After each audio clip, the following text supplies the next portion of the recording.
নবীজি আল্লাহ তাআলার হুকুমে হিজরত করে যখন মদিনায় গেলেন, নবীজির মাদানী জিন্দেগি শুরু হয়ে গেছে।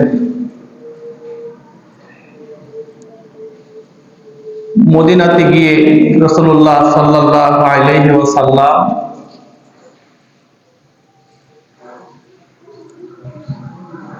একটা সুস্থ পরিবেশ পাইলেন, সহযোগী পাইলেন, আল্লাহ তাআলার হুকুম আহকাম পালনের একটা পরিবেশ সৃষ্টি করলেন। মুহাজির সাহাবী আর আনসার সাহাবীদের মধ্যে একটা ভ্রাতৃত্বের বন্ধন সৃষ্টি করে দিলেন, একে অপরে ভ্রাতৃত্বের বন্ধনে আবদ্ধ হয়ে গেলেন। মদিনাতে গিয়ে নবীজি তিন শ্রেণীর মানুষের সাথে পরিচিত হইলেন। একদল ছিল সাহাবায়ে কেরাম, মুহাজির এবং আনসার, আরেক দল ছিল মদিনার আদি মুশরিক, আরেক দল ছিল ইহুদি সম্প্রদায়।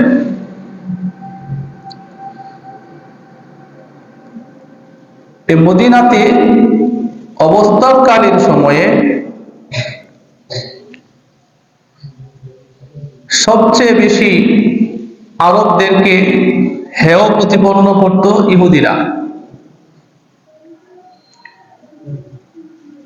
নবীজি আগমন করার পর থেকে নবীজির সাথেও তারা একই ব্যবহার করত, নবীজিকে হেয় মনে করত, হেয় প্রতিপন্ন করত, সাহাবায়ে কেরামদেরকে হেয় প্রতিপন্ন করত।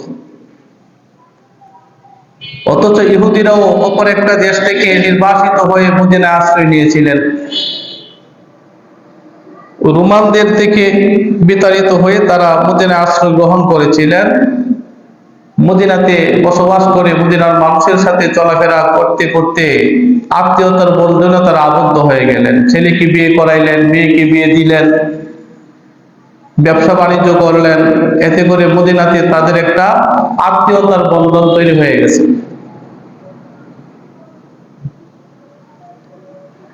কিন্তু তাদের যে জাতীয়তাবাদ, ইহুদিদের, মূলত ইহুদি রোমান দেশ থেকে আসছে, এরা এদের জাতিগত যে অভ্যাস, যে চরিত্র, ওই চরিত্র তারা ভুলতে পারে নাই। বর্তমান পৃথিবীতে ইসরায়েলিরা যে আচরণ করে, সেম একই আচরণ তাদের মধ্যে ছিল। ইহুদিরা মদিনাতে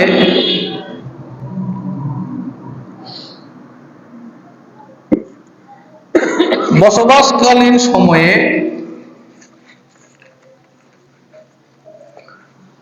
তাদের চিরাচরিত অভ্যাস অনুযায়ী আরবদের স্থানীয় লোক এবং মুসলমানদেরকে ছোট করে দেখতে, হেয় প্রতিপন্ন করে রাখত, সবসময় নিচু শ্রেণীর মানুষের মতো তাদের সাথে আচরণ করত। কারণ ইহুদিদের টাকা পয়সা ছিল বেশি, বাজারে দোকানপাট তাদের ছিল বেশি,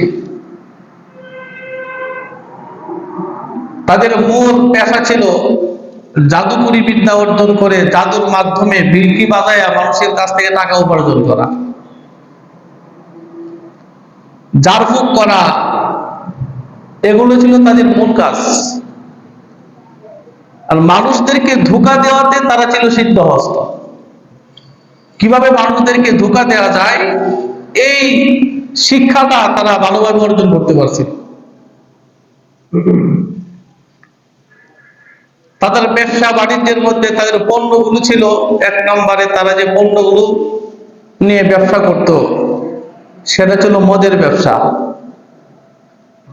অন্যান্য পণ্য ছিল, খেজুরের ব্যবসা ছিল, কাপড়ের ব্যবসা ছিল, কিন্তু মাদকের ব্যবসা ছিল তাদের মধ্যে বেশি। তাদের কাছে টাকা পয়সা বেশি হওয়ার কারণে মদিনাতে চলাফেরা করতে তাদের তেমন একটা বেগ পোহাতে হতো না, বরং মদিনার যারা স্থানীয় লোক ছিল, মুশরিক, ক্ষুদ্র ব্যবসায়ী অথবা বড় ব্যবসায়ী, ব্যবসা করতে গেলে টাকা পয়সার মাঝে মধ্যে সমস্যা হইতো। তখন ইহুদি টাকা পয়সাওয়ালা ধনাঢ্যশালী ব্যক্তিদের থেকে তারা টাকা ধার আনত। ইহুদিরাও এই সুযোগটা কাজে লাগাইছে। তারা চড়া মূল্যে, চড়া সুদে মদিনার স্থানীয় মানুষদেরকে টাকা দিত। অধিক মুনাফা সুদ তারা তাদের কাছ থেকে নিয়ে নিত। সেম একই অবস্থা বর্তমান পৃথিবীতে ইহুদিদের। পৃথিবীতে যত ধরনের অপকর্ম আছে সব অপকর্মের হোতা হলো এই ইহুদিরা। আমাদের এই ভারতীয় উপমহাদেশে ব্রিটিশরা যখন প্রথম এসেছিল, ব্যবসার নাম দিয়ে এসেছিল, ব্যবসা করবে। তৎকালীন মুসলিম সম্প্রদায় এর তীব্র নিন্দা জানিয়েছিল, বিরোধিতা করেছিল। কিন্তু রাষ্ট্রযন্ত্রকে কাজে লাগিয়ে তারা ব্যবসার নামে এই দেশের ঢুইকা মানুষের সাথে মিশতে মিশতে একটা পর্যায়ে দেশের শাসন ক্ষমতা ব্রিটিশদের হাতে চলে গেছে। ইতিহাস জানেন না এটা? এই দেশ ব্রিটিশরা শাসন করতো এক সময়, ভারত, পাকিস্তান, বাংলাদেশ। এই ব্যবসার নাম দিয়ে এই দেশে ঢুইকা দেশের রাষ্ট্রীয় পর্যায় পর্যন্ত তারা ঢুইকা এই দেশটাকে তাদের আয়ত্তে নিয়ে গেছে। এই ইহুদিরা যখন দেখছে যে মক্কা থেকে মুহাম্মদ সাল্লাল্লাহু আলাইহি ওয়াসাল্লাম মদিনাতে আগমন করার ফলে মদিনার মানুষেরা দলে দলে ইসলাম কবুল করতেছে। আর ইহুদিদের সর্দার ছিল আব্দুল্লাহ ইবনে উবাই, মুনাফিকদের সর্দার। সে ওই সময়ে নিজেকে নেতা নেতা ভাব, এমন একটা মনোভাব তার মধ্যে ছিল। কিন্তু নবীজির কারণে সে আর বড় নেতা হইতে পারে নাই, তাকে মানুষ আর গ্রহণ করে নাই। তার স্বভাব চরিত্র সম্পর্কে মানুষের কাছে স্পষ্ট হয়ে গেছে। তো বিভিন্ন দিক বিবেচনা করে ইহুদি সম্প্রদায় সহ মুশরিকরা এবং এই আব্দুল্লাহ ইবনে উবাই ইবনে সলুল তারা নবীজিকে সহ্য করতে পারত না। নবীজির অবস্থানকে তারা ভালো চোখে দেখত না। তারা বিভিন্নভাবে ষড়যন্ত্র করতে থাকতো যে নবীজিকে কিভাবে এই দেশ থেকে তাড়ানো যায়। রাসূলুল্লাহ সাল্লাল্লাহু আলাইহি ওয়াসাল্লাম মদিনাতে যখন গেলেন, চিন্তা করলেন মক্কার জমিনে আল্লাহ তাআলার হুকুম, আল্লাহ তাআলার বিধিবিধান বাস্তবায়ন করতে অনেক বেগ পোহাতে হয়েছে, পারি নাই। মক্কার কাফের মুশরিকেরা অত্যাচার করত, নির্যাতন করত। সেখান থেকে নির্বাসিত হয়ে দেশান্তরিত হয়ে মদিনায় এসেছি। মদিনাটা একটা উর্বর ভূমি, আল্লাহর হুকুম পালনের একটা উর্বর ভূমি। আর উর্বর ভূমিতে মানুষ যে ফসল লাগায় এই ফসলই হয়। কথা কি বুঝতেছেন? উর্বর ভূমিতে যে ফসল লাগায় এই ফসলটা খুব দ্রুত হয়ে যায়। রাসূল সাল্লাল্লাহু আলাইহি ওয়াসাল্লাম আল্লাহ তাআলার বিধিবিধানগুলো মদিনা রাষ্ট্রে বাস্তবায়নের জন্য পদক্ষেপ নিলেন। গিয়ে দেখলেন মদিনার মানুষেরা বিভিন্ন দলে বিভক্ত। এদেরকে নেতৃত্ব দেওয়ার মতো তেমন ভালো কোনো মানুষ নাই। বংশে বংশে মারামারি, যে বংশের শক্তি বেশি এই বংশে সবার উপরে রাজত্ব করত। রাসূলুল্লাহ সাল্লাল্লাহু আলাইহি ওয়াসাল্লাম এই মদিনার সমাজটাকে সুন্দর একটা পরিবেশ দেওয়ার ইচ্ছা করলেন। সুবহানাল্লাহ বলেন। একটা রাষ্ট্র গঠন করতে গেলে চারটা জিনিসের দরকার হয়। একটা রাষ্ট্র গঠন করতে হলে, একটা দেশ গঠন করতে হলে কয়টা জিনিসের দরকার? চারটা জিনিসের দরকার। এক নাম্বার, নির্দিষ্ট একটা ভূমি দরকার, একটা ভূখণ্ড দরকার। নবীজি মদিনাতে গিয়ে একটা নির্দিষ্ট ভূমি পাইছে, ভূখণ্ড পাইছে। আমাদের বাংলাদেশ কি এমনি বাংলাদেশ হয়ে গেছে? পাকিস্তানের সাথে যখন ছিল, ভারতের সাথে যখন ছিল, তখন তার বাংলাদেশ বইলা স্বাধীন রাষ্ট্র ঘোষণা করার মতো কোনো সুযোগ ছিল না। দীর্ঘ 9 মাস যুদ্ধের ফলে পাকিস্তান থেকে আমরা স্বাধীন সার্বভৌম একটা ভূখণ্ড পাইছি। 56,000 বর্গ মাইলের একটা স্বাধীন দেশ, একটা ভূখণ্ড আমরা কি করলাম? পাইলাম। তো একটা রাষ্ট্র গঠনের জন্য 4টা জিনিসের 1 নম্বর জিনিস হলো একটা ভূখণ্ড লাগবে। 2 নম্বর হইল দেশের জনগণ দরকার।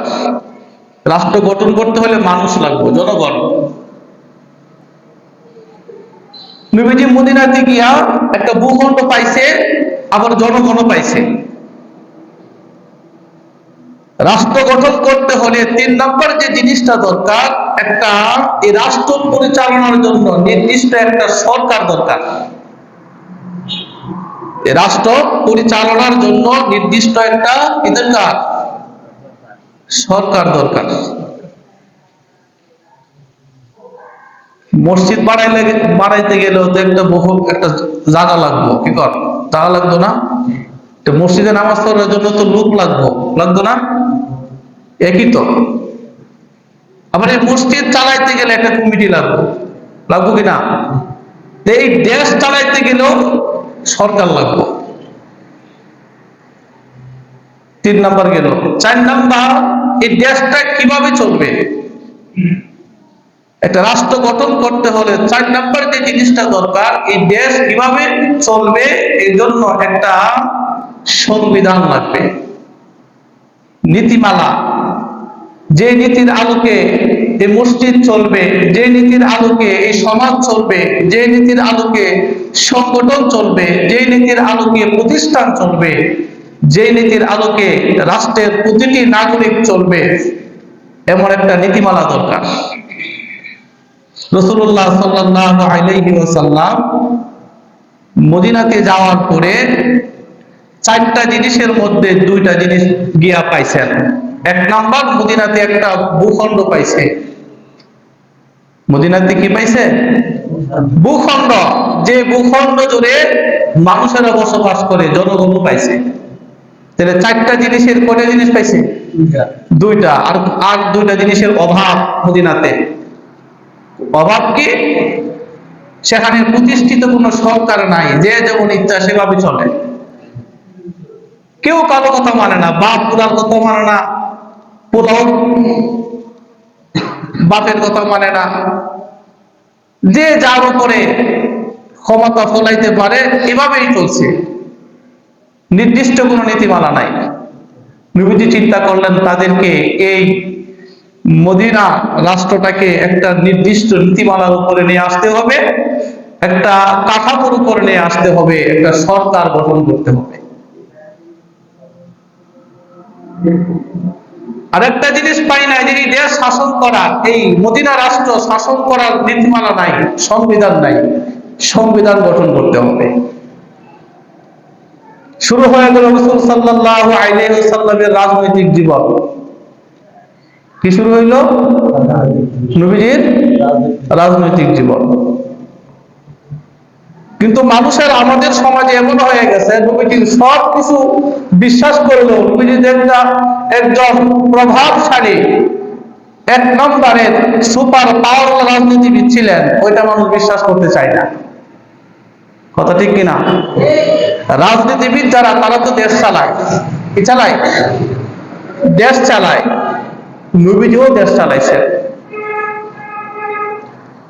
রাসূল সাল্লাল্লাহু আলাইহি ওয়াসাল্লামের রাজনৈতিক জীবন শুরু হয়ে গেল। নবীজি স্বাধীন সার্বভৌম একটা রাষ্ট্র পাইলেন, জনগণ পাইলেন। কিন্তু একটা রাষ্ট্রের মধ্যে বিভিন্ন পেশা, বিভিন্ন শ্রেণীর, বিভিন্ন গোত্রের, বিভিন্ন ধর্মের মানুষের বসবাস। এমন একটা জায়গার মধ্যে নবীজি রাষ্ট্র পরিচালনা করলে তো আল্লাহর বিধান দিয়ে রাষ্ট্র পরিচালনা করবেন। কি বলেন? আল্লাহর আইন অনুযায়ী তো রাষ্ট্র পরিচালনা করবেন। কিন্তু যে আল্লাহ মানে না, যারা কোরআন সুন্নাহই মানে না, তাকে এই আল্লাহর বিধান কেমনে মানাইব? সেম কাহিনী আমাদের দেশে লক্ষ্য করেন। আমাদের দেশে শুধু মুসলমান থাকে না আরো অন্য ধর্মের লোক থাকে? বর্তমান বিশ্বের সকল রাজনীতিবিদরা যদি রাসূল সাল্লাল্লাহু আলাইহি ওয়াসাল্লামের রাজনৈতিক জীবনটাকে ব্যাখ্যা করেন বা একটু চুপ বলায়, নবীজির রাজনীতি কেমন ছিল, পররাষ্ট্রনীতি কেমন ছিল, অর্থনৈতিক নীতি কেমন ছিল, নবীজির আইন বিভাগ কিভাবে চলতো, প্রশাসনিক বিভাগ কিভাবে চলতো, তাহলে পৃথিবীর শাসকেরা একটা সুন্দর সুষ্ঠু একটা রাষ্ট্র তারা গঠন করতে পারত। এই যে পৃথিবীর সমস্যা সমাধান না হওয়ার কারণ, যে শাসকেরা আল্লাহর কোরআন দিয়ে বিচার ব্যবস্থা পরিচালনা করে না, সমাজ ব্যবস্থা পরিচালনা করে না। অথচ এই পৃথিবীর থেকে সমস্যা দূর করার জন্যই আল্লাহ তাআলা কুরআনুল কারীমকে পৃথিবীর বুকে নাযিল করছেন। রাসূলুল্লাহ সাল্লাল্লাহু আলাইহি ওয়াসাল্লাম মদিনাতে দেখলেন, এই মদিনাতে মুসলমান তো আছে, সাহাবায়ে কেরাম, আনসার এবং মুহাজির, অপরদিকে মদিনার আদি বাসিন্দা মুশরিকরা আছে, আবার ইহুদি সম্প্রদায় বসবাস করে। এই তিন শ্রেণীর মানুষগুলোকে নিয়ে একটা স্বাধীন সার্বভৌম রাষ্ট্র কিভাবে পরিচালনা করা যায়? ইহুদিরাও বসবাস করে, মুশরিকরাও বসবাস করে, মুসলমানরাও বসবাস করে। এদের মধ্যে কিভাবে বহুজাতিক মানুষগুলোর মধ্যে আল্লাহর আইন কিভাবে বাস্তবায়ন করা যায়, কোরআনের আইন কিভাবে বাস্তবায়ন করা যায়, রাসূল সাল্লাল্লাহু আলাইহি ওয়াসাল্লাম চিন্তা ফিকির করতে লাগলেন। শুরু হয়ে গেল বিভিন্ন প্রতিনিধিদের সাথে মত বিনিময় সভা। সাহাবায়ে কেরামদের সাথে মত বিনিময় হলো। সাহাবীরা তো নবীজি যা বলেন তাই মানেন, নবীজির বিরুদ্ধে যাওয়ার কোনো সুযোগ নাই। মুশরিকদের সাথে কথা বললেন, মত বিনিময় করলেন, ইহুদিদের সাথে মত বিনিময় করলেন। উভয় শ্রেণীর লোকদেরকে বৈশা রাসূল সাল্লাল্লাহু আলাইহি ওয়াসাল্লাম স্বাধীন সার্বভৌম ওই মদিনা রাষ্ট্র পরিচালনার জন্য একটা চুক্তি, শান্তি চুক্তি সম্পাদন করছেন। কি চুক্তি? শান্তি চুক্তি সম্পাদন। এই চুক্তির আলোকে সব মানুষ এক জাতিতে রূপান্তরিত হয়ে গেছে। ইহুদি, মুশরিক, মুসলমান তিন শ্রেণীর মানুষের মধ্যে একটা শান্তি চুক্তি হলো এবং লিখিত আকারে সেই চুক্তি হলো। রাসূল সাল্লাল্লাহু আলাইহি ওয়াসাল্লাম নিজে এই শান্তি চুক্তির উদ্যোক্তা, তিনি শান্তি চুক্তির প্রতিষ্ঠাতা। ইহুদি, মুশরিক এবং মুসলমানদের সমন্বয়ে পৃথিবীতে সর্বপ্রথম যিনি লিখিত আকারে শান্তি চুক্তি করলেন তিনি হলেন মুহাম্মদুর রাসূলুল্লাহ সাল্লাল্লাহু আলাইহি ওয়াসাল্লাম। পৃথিবীর ইতিহাসে রাষ্ট্র পরিচালনার জন্য তিনি সর্বপ্রথম লিখিত সংবিধান প্রণয়ন করলেন, তিনি হলেন মুহাম্মদুর রাসূলুল্লাহ সাল্লাল্লাহু আলাইহি ওয়াসাল্লাম। পৃথিবীর ইতিহাসে সব ধর্ম বর্ণের মানুষ একসাথে শান্তিতে বসবাস করার যে নীতিমালা প্রণয়ন করেছেন, ওই নীতিমালাকেই বলা হয় মদিনার সনদ। কি বলা হয়? মদিনার সনদ। মদিনার সনদের মাধ্যমে রাসূল সাল্লাল্লাহু আলাইহি ওয়াসাল্লাম সব ধর্ম বর্ণের মানুষদেরকে নিয়ে মদিনা রাষ্ট্র পরিচালনা করছেন। যে লিখিত সংবিধান প্রণয়ন করেছিলেন সর্বপ্রথম পৃথিবীতে, এই মদিনার সনদে ছিল পৃথিবীর ইতিহাসে সর্বপ্রথম লিখিত সংবিধান, যে সংবিধানের আলোকে মদিনা রাষ্ট্র পরিচালিত হতো। এর আগে পৃথিবীতে কেউ, কোনো রাজা, কোনো বাদশা, কোনো সম্রাট দেশ পরিচালনার জন্য লিখিতভাবে কোনো সংবিধান বা কোনো শান্তি চুক্তি লিখিতভাবে প্রণয়ন করেন নাই। অনেক রাজনীতিবিদরা দেখবেন বলেন যে আমরা ক্ষমতায় গেলে মদিনার সনদ অনুযায়ী দেশ পরিচালনা করব, বলে কি বলে না? কিন্তু মদিনার সনদ কি সেটাই তো বুঝে না। আমাদের দেশে জুলাই সনদ বাস্তবায়নের জন্য আন্দোলন হয়েছে না? জুলাই সনদটা কি এটাই তো মানুষ বুঝে না। জুলাই সনদ হলো একটা গণ অভ্যুত্থানের মাধ্যমে দেশের মধ্যে নতুন একটা সরকার প্রতিষ্ঠিত হয়েছে। এখন নতুন ভাবে যারা অভ্যুত্থান ঘটাইছে, এই দেশটাকে নতুন ভাবে কিভাবে গঠন করা যায় এমন একটা নীতিমালা প্রণয়ন করা। যদি এই জুলাই সনদ বাস্তবায়ন না হয়, তাহলে পরবর্তী সরকার যারা আসবে এরা এই যে অভ্যুত্থান হয়েছে, অভ্যুত্থানকে গুরুত্ব দিবে না, বরং যারা অভ্যুত্থান করছিল বিভিন্ন ভাবে তাদেরকে শাস্তির আওতায় নিয়ে আসবে, সঠিকভাবে দেশ পরিচালনা করবে না। আগে স্বৈরাচার যেভাবে দেশ চালাইতো, আরেকজন আইসে স্বৈরাচারে পরিণত হবে। এজন্য স্বৈরাচার যেন কেউ না হতে পারে, জালেম যেন কেউ না হতে পারে, অত্যাচারী, অর্থ লুটপাটকারী, মানব পাচারকারী, অর্থ পাচারকারী যেন কেউ না হতে পারে, এজন্য এই জুলাই সনদের জন্য তারা আন্দোলন করছে। রাসূল সাল্লাল্লাহু আলাইহি ওয়াসাল্লাম মদিনা রাষ্ট্রটাকে সঠিকভাবে সব ধর্ম বর্ণের মানুষদেরকে নিয়ে পরিচালনা করার জন্য যে সনদ, যে শান্তি চুক্তি করেছিলেন, ওই শান্তি চুক্তিকে বলা হয় মদিনার সনদ। কি সনদ? মদিনার সনদ। সেই মদিনা সনদের 47টা ধারা আছে, 47টা নীতিমালা ছিল। সবগুলো নীতিমালা বলার তো সুযোগ নাই। যদি এক একটা ধারা নিয়ে আলোচনা করি তাহলে এক একটা পর্ব লাগবে। ওইদিকে যাব না, মেন কয়েকটা পয়েন্ট না বললেই না।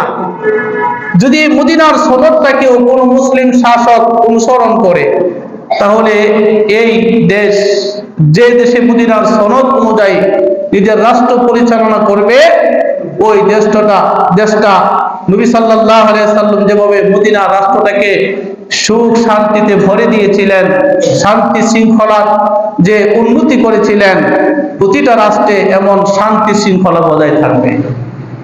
মারামারি, হানাহানি, ধর্মে বিভেদ হবে না, টাকা পাচার হবে না, দুর্নীতি, লুটতরা, জুলুম, নির্যাতন এগুলো হবে না, মানুষের উপর অন্যায় করা হবে না, যদি এই মদিনার সনদ অনুযায়ী মানুষেরা তার দেশ, তার সমাজ বাস্তবায়ন করে।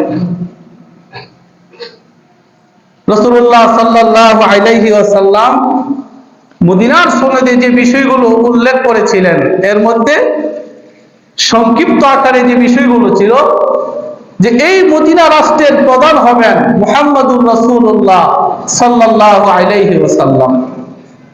মদিনা রাষ্ট্রের কি হবেন? প্রধান হবেন মুহাম্মদুর রাসূলুল্লাহ সাল্লাল্লাহু আলাইহি ওয়াসাল্লাম। এই মদিনাতে যারা বসবাস করবে, ইহুদি, খ্রিস্টান, মুশরিক, মুসলিম, তারা একসাথে মিলেমিশে বসবাস করবে। তারা সবাই মদিনা রাষ্ট্রের বাসিন্দা, তারা এক ও অভিন্ন, যার যার ধর্ম নিজ নিজ জায়গায় তারা পালন করবে, তাদেরকে কোনো বাধা দেওয়া হবে না। কথা বুঝছেন? মুসলমান, ইহুদি, খ্রিস্টান, মুসলিম সবাই একই দেশের বাসিন্দা, সবাই মদিনার অধিবাসী। বাংলাদেশে মুসলমান, ইহুদি, খ্রিস্টান, হিন্দু, বৌদ্ধ আছে না নাই? এরা সবাই জাতিগতভাবে, দেশীয়ভাবে সবাই বাংলাদেশী। সবাই কি বাংলাদেশী? তারা বাংলাদেশের প্রশ্নে এক, আমরা সবাই বাংলাদেশের প্রশ্নে কি এক, সবাই বাংলাদেশী। একজন মুসলিম সেও বাংলাদেশী, একজন ইহুদি সেও বাংলাদেশী, একজন খ্রিস্টান সেও বাংলাদেশী, একজন হিন্দু সেও বাংলাদেশী। কিন্তু সবার প্রত্যেকের ধর্ম আছে না নাই? ধর্ম আপন আপন জায়গায়। মুসলমানরা মুসলমানদের ধর্ম পালন করবে, ইহুদিরা ইহুদিদের ধর্ম পালন করবে তাদের জায়গায়, খ্রিস্টানরা খ্রিস্টানদের ধর্ম পালন করবে তাদের জায়গায়। কিন্তু একটা বিষয় একমত, যখন বহির শত্রু এই দেশের উপর আক্রমণ করবে, তখন কে মুসলিম, কে হিন্দু, কে খ্রিস্টান, কে ইহুদি এই হিসাব না করে সবাই এই দেশের নাগরিক হিসাব করে বহির শত্রুর বিরুদ্ধে সবাই ঐক্যবদ্ধভাবে দাঁড়িয়ে যেতে হবে। এটা ছিল মদিনা সনদের একটা ধারা। ধারাটা ভালো না মন্দ?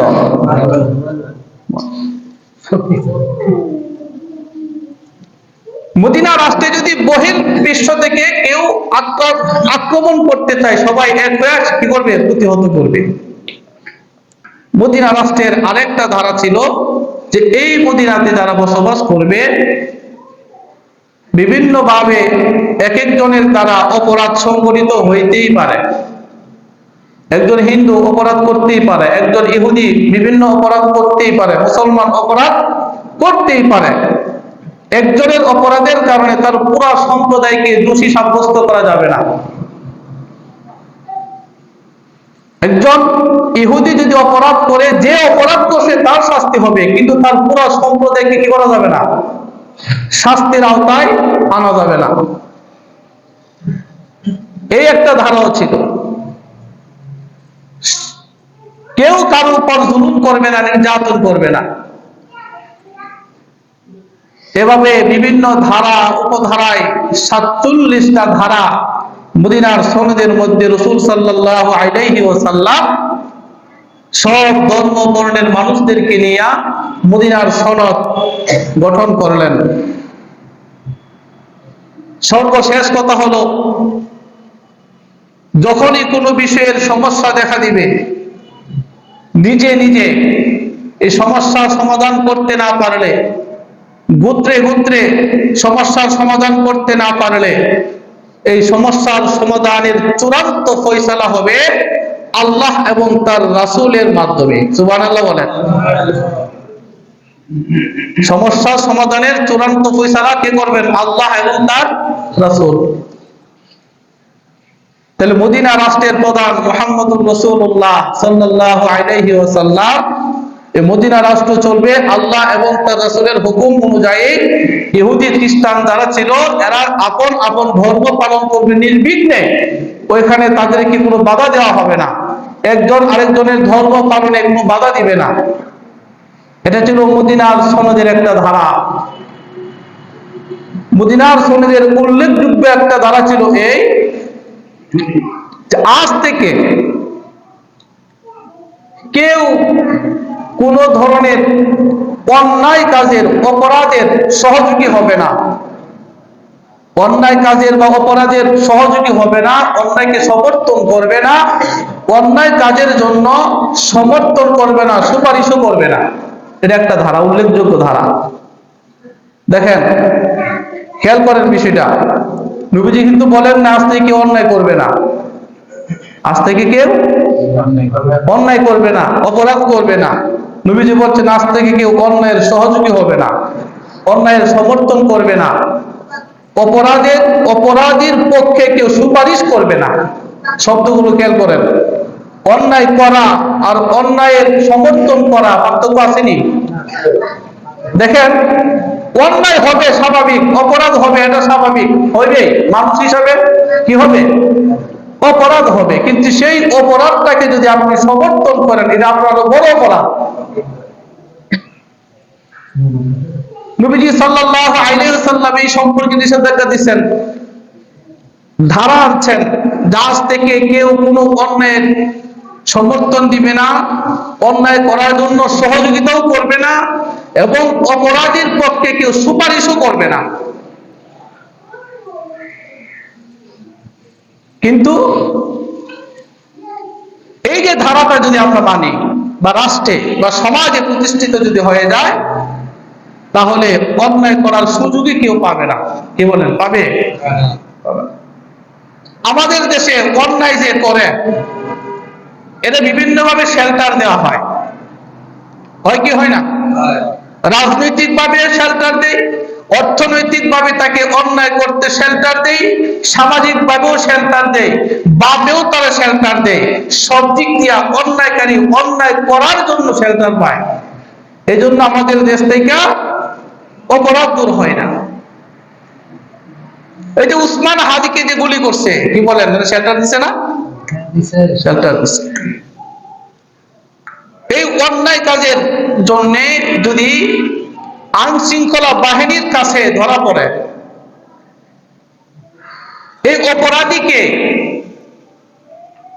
জেল থেকে ছাড়ানোর জন্য বিভিন্ন লোক হাজির, টাকা পয়সা দিয়া আইনজীবী নিয়োগ হয়ে যায়, হয় কি হয় না? হয়ে যায়। এই হাদির খুনি তো জেলেই ছিল। কোথায় ছিল? একটা অপরাধী, তার বিচার হওয়া দরকার ছিল, উপরন্তু বিচার না করে তারে জেল থেকে বাইর করছে। এই যে মদিনার ধারা, এই প্রত্যেকটা ধারাই ছিল জাতির কল্যাণের জন্য, দেশের কল্যাণের জন্য, মানুষের কল্যাণের জন্য। পুলিশ যদি কোনো অপরাধীকে ধরে নিয়ে যায়, মাদক সেবনের কারণে, চোরাচালানির কারণে, যে কোনো অপরাধের কারণে, সন্ত্রাসের কারণে, অস্ত্রের কারণে যদি পুলিশ ধরে নিয়ে যায়, তখন এই সন্ত্রাসী যার দল করে পুলিশের ফোন নিয়ে বলে, এ আমার লোক করে ছাড়া দেন। তাইলে ওই নেতা এই অপরাধীর পক্ষে পুলিশকে কি করতেছে? সুপারিশ করতেছে, ও আমার লোক করে কি করে দেন? ছাইরা দেন। পুলিশ যদি বলে স্যার ছাইরা দিয়ে দিব, এর তো অস্ত্র সহ ধরছি, অপরাধ তো স্পষ্ট, এর তো মাদক সহ ধরছি, অপরাধ তো স্পষ্ট, জবাব আসে এর অস্ত্র সহই ছাইরা দেন, মাদক সহই তারা ছাইরা দেন, যেটা পাইছেন গাঞ্জা থাকলে গাঞ্জা সহই তারা ছাইরা দেন। এই যে অপরাধের পক্ষে সমর্থন দেওয়া, সহযোগিতা করা, অপরাধের পক্ষে সুপারিশ করা, এটা বড় ধরনের অপরাধ। এই জন্য আল্লাহ তাআলা রাসূলের মাধ্যমে এই স্বাধীন সার্বভৌম মদিনার রাষ্ট্রকে সুন্দরভাবে পরিচালনার জন্য মদিনার সনদে ধারা লেখা দিয়েছেন যে আজ থেকে মদিনার কেউ কোনো কাজের, কোনো অপরাধীর পক্ষে সুপারিশ করবে না, সহযোগিতা করবে না, সমর্থন করবে না। এটা নবীজি নিজে লেখছেন না আল্লাহ লেখাইছে? আর এই ধারাটা কোরআনের ধারা। আল্লাহ তাআলা কুরআনুল কারীমে বলেছেন, ওয়া তাআওয়ানু আলাল বিররি ওয়াত তাকওয়া ওয়া লা তাআওয়ানু আলাল ইসমি ওয়াল উদওয়ান। আল্লাহ তাআলা মানব মণ্ডলীকে জানিয়ে দিয়েছেন, হে মানব মণ্ডলী, ওয়া তাআওয়ানু আলাল বিররি ওয়াত তাকওয়া, তোমরা যত সৎ কাজ আছে, ভালো কাজ আছে, পরহেজগারি, সংযমী যত কাজ আছে, সব ভালো কাজের সমর্থন করবা, সাহায্য করবা, সহযোগিতা করবা। যত ভালো কাজ আছে, যত নেক কাজ আছে, সমস্ত নেক কাজের সহযোগিতা করার জন্য আদেশ করেছেন কে? আল্লাহ। যত ভালো কাজ আছে, ভালো সৎ কাজ, সংযমী যত বিষয় আছে, প্রত্যেকটা বিষয়ে তোমরা সহযোগিতা করবা। ওয়ালা তাআওয়ানু আলাল ইসমি ওয়াল উদওয়ান, যত পাপাচার, মন্দ কাজ আছে, যত অবাধ্যতা আছে, সীমা লঙ্ঘন আছে, যত শত্রুতার কাজ আছে, শত্রুতাবির কাজ আছে, সব ধরনের মন্দচারিতা, খারাপ কাজ, অপরাধের কাজের মধ্যে তোমরা সহযোগিতা করবা না। দেখেন তো এই ধারার সাথে মদিনা সনদের ধারা মিল আছে কিনা? কথা বল না কেন? না কথা বুঝেন না? আল্লাহ বলছেন যে তোমরা সৎ কাজের, সৎ কাজ, ভালো কথা, ভালো কর্মকাণ্ড, ভালো কাজ যে করবে তারে তোমরা সহযোগিতা করবা। কথার মাধ্যমে হোক, সমর্থনের মাধ্যমে হোক, টাকা পয়সার মাধ্যমে হোক, যে কোনো উপায়ে হোক, ভালো কাজ যেই করে এই ভালো কাজের সমর্থন করবা, সহযোগিতা করবা। বলছেন কে? কিন্তু এই সহযোগিতা আমরা করিনি ভালো কাজের, হিংসায় চলে জায়গা, উমুকে বালা কাম করে লাগবো, সর্বনাশ করে। কি করে না এরকম? তা আমি আপনি মুসলমান দাবি করি কোন হিসাব দিয়া? ভালো কাজের তো আমি সহযোগিতা করুন দূরের কথা, আরো বিভিন্ন ভাবে ষড়যন্ত্র করে ভালো কাজটাকে কেমনে বানচাল করা যায়, কেমনে নষ্ট করা যায়, এই চিন্তা করি, এই ফিকির করি। কথা ঠিক না ঠিক? আল্লাহ বলছেন যে ভালো কাজের সমর্থন করো, যত ভালো কাজ আছে, সমস্ত ভালো কর্মকাণ্ডের বৈধতা দাও, তার পাশে থাকো, তাকে সহযোগিতা করো। দুইটা টাকা না দিতে পারলেও তারা সমর্থন দাও, উৎসাহ দাও, ঠিক আছে তোমার কাজটা ভালো, চালিয়ে যাও। কিন্তু আমরা এটা করি না। কিন্তু আরেকজন খারাপ কাজ করে, হ্যাঁ ঠিক মজা, চালিয়ে যা, খারাপ কাজ, টেয়া লাগবো, আমারটাকে নিস। দুই ভাইয়ের মধ্যে সমস্যা হয়েছে, এরা যা কইতো না ভালোভাবে মিলমিশ করে দিই, তাই তো না, একটা আরেকটা দিকে কইব দিয়ে একটা মামলা তোর পক্ষে আমি আছি, হয় কিনা এরকম? ভাই ভাইয়ের মধ্যে কাজটা লাগাই দেওয়া, মামলা দিয়ে দেওয়া, এটা ভালো কাম না খারাপ কাম? যে কাজটা করছে এটা তো খারাপ করছে, যে আরেক ভাইয়ের যে উসলায় দিছে, সুলায় দিছে, উৎসাহ দিছে মামলা করার লাগে, এটা আরো বড় খারাপ। ওইটা কি বড় খারাপ। সমাজের মানুষের মধ্যে ইন্ধন যোগায় দেয় এমন কিছু কুলাঙ্গার মানুষ আছে, দেখতে দেখবেন হাতটা ইমানদার, পল্লেখাত করে নামাজ পড়ে, কিন্তু সমাজের মধ্যে ফ্যাস লাগা সবচেয়ে বেশি। এমন আছে না নাই? এই নামাজ দিয়ে আপনি কি করবেন? আল্লাহর হুকুম তো আপনি মানছেন না। ওয়ালা তাআওয়ানু আলাল ইসমি ওয়াল উদওয়ান, সমস্ত পাপাচার, অন্যায়, অশ্লীল, অপরাধমূলক কর্মকাণ্ড, আল্লাহর অবাধ্য হয় এমন কর্মকাণ্ডকে তোমরা সহযোগিতা করবে না, সাহায্য করবে না। দেখা গেছে এখানে মেয়ে আইনা নাচাইতেছে, পোলাপানদের মিল্লা যাত্রা করব, পালা গান করব, বাউল গান করব, বিভিন্ন অনুষ্ঠান করব, নাচানাচি করব, আমাদের সমাজের মানুষেরা টাকা পয়সা দিয়ে তারা সহযোগিতা করে কিনা? ওইখানে হাজির সবার আগে আবার টুপি লাগায়ও যা হাজি সাহেব মঞ্চে দাঁড়ায় এই নাচ গান উপভোগ করতেছে। নাচ গান করা, আরেক মেয়ে নাচানাচি করানো, এটা ভালো কাম না খারাপ কাম? খারাপ কামের সহযোগিতা করলেন আপনি উপস্থিত থাইকা, একটা অপরাধ। 2 নাম্বার তারা টাকা দিয়ে সহযোগিতা করছেন। 3 নাম্বারে আমাদের কাজটা করতেছে, নিষেধ দেন না, আপনি সমর্থন দিলেন। দেখেন কতগুলো অন্যায় একসাথে করছেন আপনি। আপনার দ্বারা জাতির কি উন্নয়ন হবে, কি ভালো হবে, কি কল্যাণ হবে? রাসূল সাল্লাল্লাহু আলাইহি ওয়াসাল্লাম মদিনার সনদের মধ্যে উল্লেখযোগ্য এই ধারাটা এই জন্যই উল্লেখ করছেন যে কেউ কোনো অন্যায় অপরাধ কাজের সহযোগী হবে না, সমর্থন করবে না, সুপারিশ করবে না। কিন্তু আমাদের সমাজে মুসলমান দাবি করে, আল্লাহর বান্দাও দাবি করে, এবং রাসূল সাল্লাল্লাহু আলাইহি ওয়াসাল্লামের উম্মত দাবি করে, আশিকে রাসূলও দাবি করে, সুন্নিও দাবি করে, কিন্তু অন্যায় একটাও ছাড়ে না, খারাপ কাজ একটাও ছাড়ে না। মানুষের মধ্যে কাজ্জা লাগাইবার যত ধান্দা আছে, মানুষের মধ্যে বিভেদ লাগানোর যত ধান্দা আছে, সব কর্মকাণ্ডের মধ্যে সে 1 নম্বর। তাহলে কেমন মুসলমান হইব? কি বলেন? রাসূলুল্লাহ সাল্লাল্লাহু আলাইহি ওয়াসাল্লাম রাষ্ট্রপ্রধান, নবীজি কি রাষ্ট্রপ্রধান? এটা বিশ্বাস হয় না? বিশ্বাস হয়? আচ্ছা, নবীজি রাষ্ট্রপ্রধান। আর আমাদের দেশে একটা মেম্বার হইলেই তো বাবারে, তার ভাইয়ের দিকে একটা দাপট থাকে, তার বাপের আরেক দাপট থাকে, কত দাপট। কিন্তু রাসূল রাষ্ট্রপ্রধান, রাসূলের এক আত্মীয় মহিলা চুরি করছে। কি করছে? চুরি করছে। আল্লাহ তাআলা কোরআনুল কারীমে বলছে, আস-সারিকু ওয়াস-সারিকাতু ফাকতাউ আইদিয়াহুমা, চোর যিনি হবে, যে চুরি করবে, সেই চোর যদি পুরুষ করে অথবা মহিলা করে, উভয়ের হাত কেটে দিতে হবে, আল্লাহ তাআলার বিধান। চুরি করলে কি করতে হবে? এখন হাত কাটতে হইব, কদ্দুর চুরি করলে কাটতে হইব, কি কারণে চুরি করলে কাটতে হইব, এটা ব্যাখ্যা আছে। এটা কি আছে? অনেক দূর জুতা চুরি করে লেগে গেছে গা, যদি হাত কেটে দন যেত না, ব্যাখ্যা আছে।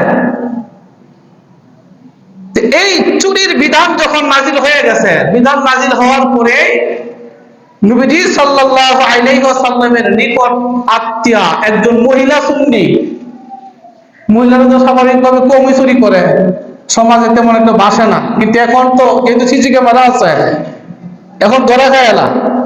দোকান পাটে গেলে চুরি চারটা করে স্বর্ণ যখন বেগুলো মিনিটি বেগুলো আলাইছি, ধরা খায় না মহিলা সুন্নিরা। মহিলা সুন্নি যখন চুরি করছে, ধরা খায় লাইছে, তারা গ্রেফতার করে হাজতে নিয়ে গেছে। মহিলারা নবীজির আত্মীয়। কার আত্মীয়? নবীজির আত্মীয়। এক তো নবী, সর্বশ্রেষ্ঠ নবী, আর এই দিক দিয়ে হইল রাষ্ট্রের প্রধান, সম্ভ্রান্ত ব্যক্তি। এখন মহিলাদের চুরি করছে, সাহাবায়ে কেরাম নবীজির ইজ্জত সম্মানের চিন্তা করতেছে। আমরাও তো আমাদের নেতারা কেউ যদি সমস্যা করে, আমরা সামসা মার্কা নেতা যেগুলো আছি, সারাক্ষণ ফাউসারি, সর্বনাশ, নেতার অসম্মান হইবে, এটা করিস না, এটা করিস না। মনে হয় কি হয় না? এরকম করে। কিন্তু সাহাবায়ে কেরাম চিন্তা করছে, যে মহিলা চুরি করছে নবীজির আত্মীয়, এখন যদি এই মহিলার হাত কাটালা চুরি করার কারণে নবীজির ইজ্জত যাইব না, নবীজির বংশের মান সম্মান যাইব না। কিন্তু একদিকে কোরআনের বিধান হাত কাটতে হইব, আরেকদিকে নবীর ইজ্জত, এই চিন্তা সাহাবায়ে কেরাম করতেছে। কিন্তু নবীজির কাছে দিয়া যে কইব, হুজুর এই বিচারটা করলে হুজুর আমার ইজ্জত যাইব, আমার বংশের ইজ্জত যাইব, এই কথা বলার মতো সাহস কোন সাহাবীর নাই। কথা বুঝতেছেন তো? কোন সাহাবীর নাই। একদিকে আল্লাহর বিধান, সাহাবায়ে কেরাম, নবীজির একজন নাতি আছিল, নবীজির পালক পুত্র যায়েদ ইবনে হারেসা, যায়েদ ইবনে হারেসার এক ছেলে উসামা ইবনে যায়েদ, ছোট্ট মানুষ। এই উসামা ইবনে যায়েদকে তারা সবাই ধইরা কথাবার্তা বলতে বলতে বলছে, উসামা তুমি তো নবীজির কাছে সবসময় যাও, কুলু গিয়ে বসে থাকো, ধারে উঠো, তোমার মাধ্যমে একটা কথা তুমি তোমার নানারে কইবা। নানা, আপনি যে ওই মহিলার বিচার করবেন, হাত কেটে ফেলাবেন, এতে করে তো আপনার ইজ্জত যাইব, আপনার মান সম্মান নষ্ট হইব। নবীর তো বুঝতে পারছে কি কারণে আইছে। মহাব্বত করে সন্তানকে, নাতিকে মহাব্বত করে, মহাব্বতের জায়গায় যে মাত্র দেখছে আল্লাহর বিধানের বিরুদ্ধে, সে মিষ্টি ভাষায় সুপারিশ করতেছে, নবীজি বুঝে ফেলেছে। নবীজি শোয়া ছিলেন, লাফ দিয়ে দাঁড়ায় গেছে। নবীজি বুঝতে পারছে এটা উসামার কথা না, এই ছোট্ট মানুষের কথা বলতে পারে না, এরা আমার সাহাবীরা শিখাইয়া দিছে। দইরা মসজিদে নববীতে যায় আর সব সাহাবীদেরকে ডাকছেন, সাহাবীরা কে কোথায় আসো, চলে আসো। সাহাবীরা নবীজির সামনে উপস্থিত হাজির হয়ে গেছেন। নবীজি সাল্লাল্লাহু আলাইহি ওয়াসাল্লাম রাগে অগ্নিশর্মা হয়ে দুইটা চোখ লাল হয়ে গেছে। সাহাবীদেরকে লক্ষ্য করে বলতেছেন, আতাসতাউ ফি হাদ্দিন মিন হুদুদিল্লাহি তাআলা, হে সাহাবীরা, তোমরা কি আল্লাহর বিধানের বিরুদ্ধে একজন মহিলাকে বাঁচানোর জন্য আমার কাছে সুপারিশ করতেছো? এত বড় স্পর্ধা তোমাদের, আল্লাহর বিধানের বিরুদ্ধে তুমি সুপারিশ করবা? আল্লাহ রাসূল সাল্লাল্লাহু আলাইহি ওয়াসাল্লাম দেবতহীন কণ্ঠে সাহাবীদেরকে শাসাইলেন এবং বললেন, ওয়াল্লাহি লাউ আন্না ফাতিমাতা বিনত মুহাম্মাদিন সাল্লাল্লাহু আলাইহি ওয়াসাল্লাম সারাকাত লাকাতাতু ইয়াদাহা, আল্লাহর কসম করে বলতেছি, এই চুরি যদি আমার মেয়ে ফাতেমাও করত, অবশ্যই অবশ্যই আমি তার হাত কেটে দিতাম, অবশ্যই হাত কেটে দিতাম। আর আমার আপনার ফুলা যদি অন্যায় করে, টিহার বস্তাটা লয়ে যায় আগে উকিলের দ্বারা, যেমনি হোক এটা বাঁচাইতে হইব। দর্শন করলে দর্শকের শাস্তি হইব, হত্যা করলে হত্যার শাস্তি হবে। কোরআনের বিধান অনুযায়ী যদি এই আইনগুলো বাস্তবায়ন হইতো, দর্শন হইতো না, হত্যা রাহাদারি হইতো না। যে যেভাবে হত্যা করছে অন্যায়ভাবে তাকে সেভাবে হত্যা করা হবে। কোরআনের আইন যদি বাস্তবায়ন হইতো, ওই যে হাতিরে যেভাবে গুলি দেওয়া মারছে এই অপরাধীকে ধইরা, ঠিক সেভাবে ওই জায়গার মধ্যে গুলি দেওয়া হতো। যেভাবে তারা পিছন থেকে গুলি করছে, মাথার এদিক দিয়া করছে, এদিক দিয়ে ভাগ করছে, এরও ঠিক সেভাবে গুলি করে মারত, যদি কোরআনের আইন বাস্তবায়ন থাকে। এই জন্যই তো আধুনিক রাষ্ট্র পরিচালকরা কোরআনের আইন বহু বাস্তবায়ন করতে চায় না, ঘুরায় ফিরায় বাস্তবায়ন করতে চায়, যেন ফাঁক ফুকুর রাখে। কারণ মানব রচিত আইনের মধ্যে ফাঁক ফুকুর থেকে বাঁচার, অন্যায় করে বাঁচার মধ্যে একটা ফাঁক রাখে, কিন্তু আল্লাহর বিধানের মধ্যে কোনো বাঁচার কোনো ফাঁক নাই, ফাঁক ফুকুর নাই। অন্যায় যে যেভাবে করবে শাস্তি তাকে সেভাবেই পেতে হবে। কেউ হত্যাকারী যদি হত্যা করে ইচ্ছাকৃত ভাবে, তার প্রথম শাস্তি হলো তার মৃত্যুদণ্ড। মৃত্যুদণ্ড থেকে বাঁচানোর কোনো অধিকার কোনো বিচারকের নাই। মৃত্যুদণ্ড থেকে বাঁচানোর কোনো অধিকার কোনো বিচারকের নাই। তবে আল্লাহ তাআলা অপশন দিয়ে রাখছেন, হত্যাকাণ্ড যার করছে, যারা হত্যা করছে, নিহত ব্যক্তির আত্মীয় স্বজন যারা আছে, এদের সাথে যদি কোনো রকম একটা কম্প্রোমাইজ করা যায়, সমঝোতা করা যায়, আত্মীয় স্বজন যদি বলে আমি কিছু দিয়ত চাই, মুক্তিপণ চাই, তাইলে যদি একটা সূরা হয়, এটা তার সম্মান, তার সমবেদনা আল্লাহ তাআলা দিয়ে রাখছেন। এই জন্য পৃথিবীর রাষ্ট্র, পৃথিবী যারা চালায়, মুরলরা সবাই তো অন্যায় কাজের সাথে সম্পৃক্ত। আল্লাহর বিধানের বাস্তবায়নের জন্য তাদের কোনো চেষ্টা নাই। এজন্য মদিনার সনদের উল্লেখযোগ্য এই ধারা, 5টা ধারা আমি বলবো, আজকে একটা বললাম, সামনে আরো 4টা বলবো যেগুলো খুবই দরকার। 1 নাম্বার ধারা উল্লেখযোগ্য, 47টা ধারার মধ্যে 5টা ধারা আমি বলতেছি। 1 নাম্বার, যে আজ থেকে মদিনা রাষ্ট্রের বসবাসকারী নাগরিক, ইহুদি, খ্রিস্টান, অমুসলিম, মুশরিক, মুসলিম যারা আছে, সবাই এক ও অভিন্ন